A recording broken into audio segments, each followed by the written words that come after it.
Hey, what is going on, everyone? It's me, Mr. Mario, and here we are for the final video of the year. Now, in case anyone does not know here, in case any of you all do not know, this is a tradition I've had long-standing here on the channel for a bit. Now, since 2016, I released my previous video close to the end of the year, which ends up being every game that I finished in that year. I've been doing that since 2016, and my thing has been to beat at least one game a month, which I've successfully been able to do ever since 2016. It doesn't sound too difficult, but it is harder than you would expect when you really get into life, and life will throw some things at you. However, one thing I've done even longer, maybe since 2013 or so, or 2014, maybe even 2012, one thing I've done for a while now has been the last video that I end up releasing on the channel for the year ends up being my game of the year for that year. So here we have this is not all of them, but these are at least the physical releases, and some of them are representative of games that I have finished this year, and this is all to say that one of these games ended up being my game of the year.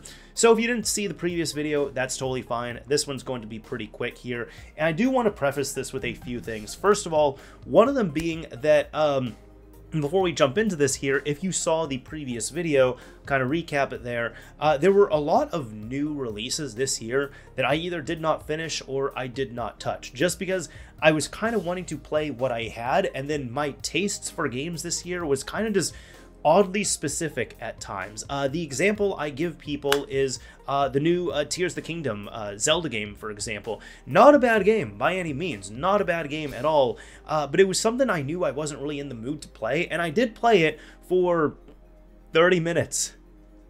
Yeah, I didn't really play all too much of it, but at the same time, there's another game such as Persona 5 Royal I end up finally starting and finishing this year, and that's a pretty great RPG that I probably clocked about 90 hours in. So that's just how it goes. Those have been my tastes.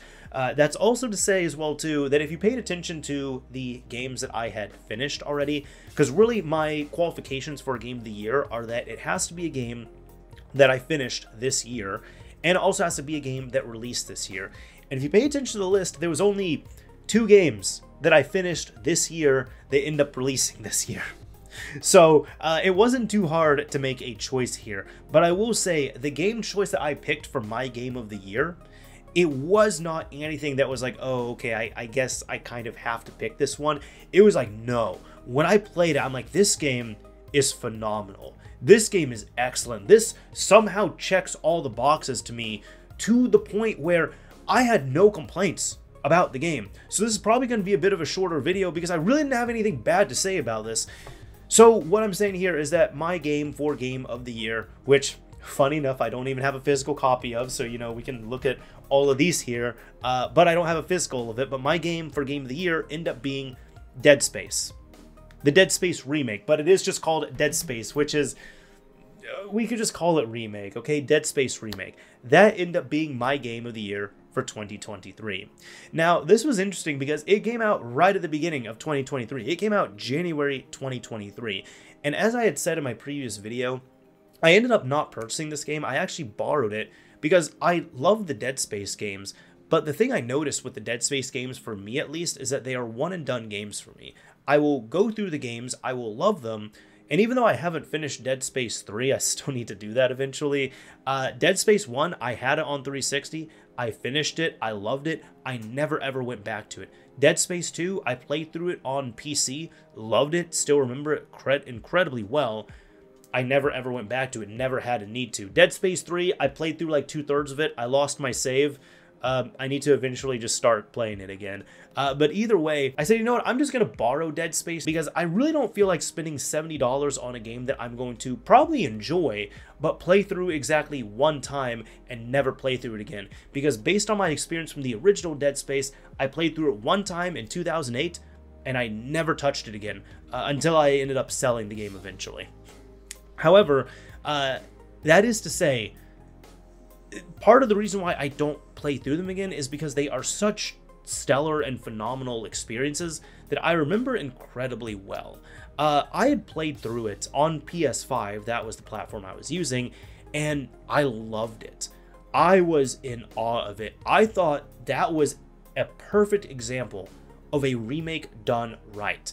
And truly about the game itself, I have no complaints about it. Even what I'm saying about, you know, I only play through it once and I don't have a need to go back to it, or saying, you know what, I wish it was called Dead Space Remake in the title, those are really not valid complaints to me. Those are just personal preferences right there.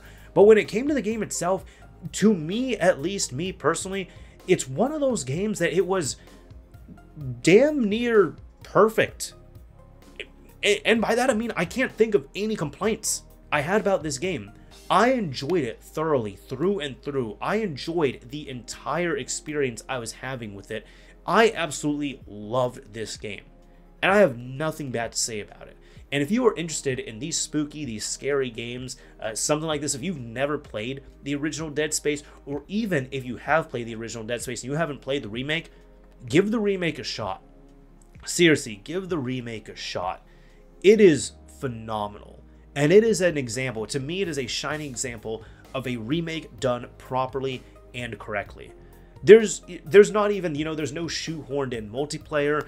I don't believe there's any microtransactions on there to get you to buy extra weapons with, you know, real world currency like the first Dead Space had. The first one actually had that. You could pay real money for in-game weapons on a single player game. I don't believe this Dead Space had it. And even the scare factor, I have a pretty high scare tolerance, but even I myself, you know, I don't remember necessarily jumping, but my way of processing that scary stuff is I would start laughing. But there were parts of the game I laughed and I started clapping at certain parts. Like I was clapping at my TV with how well the execution was done in several different parts of the game. So that's all to say, even though I only finished 2 games that end up releasing this year in 2023, and even though my game of the year was a game that came out at the beginning of 2023, I think even if I play these other games, I really think even if I played through Zelda, even if I played through Starfield, for example, if I played any of these others, I'm sure it would have been a tighter squeeze, but I almost feel like for myself, I would have still ended up picking Dead Space, just because to me, and I rarely say this, I'm pretty critical of games, but to me, it was an excellent game. It was a perfect game, a game I had no complaints about at all. I loved it. That's all I have to say about it. If I keep going, I'm just going to keep saying the same stuff over and over, which is just how good Dead Space is, which is not necessarily a bad thing. But either way, I'm going to turn it over to you all now. What was your game of the year for 2023? And even curiouser, because some people pick games that came out this year, and some people don't pick games that came out this year. They will pick a game they finished this year that they end up playing through, that they end up enjoying. I'm curious to see what your game of the year is. So if you leave a comment down below in the comment section, I will be reading them. I'm going to be replying and all that, but I'm curious to see what your specific game of the year was for 2023. Anyways, that is it for this video, and not just this video, that is it for this year. I'm not going to be seeing you all until next year, but don't worry, that's not too far away. The first video of the year is going to be Xbox 360 related. Going back to that, hey, 2024, new year, still the same old systems. Having fun with them there. But next year, the first video of the year is already planned, scheduled, ready to go. Hope to see you all then. I really do hope to see you all there, so I'm saying have a safe, happy, fun new year. And let's rock 2024. Anyways, that is about it for this video and this year here. This is Mr. Mario, signing off. Thank you all for watching, everyone. If you enjoyed this video, a like would be appreciated. If you didn't like it, a dislike is fine as well, too. And I guess I'll see you all next year.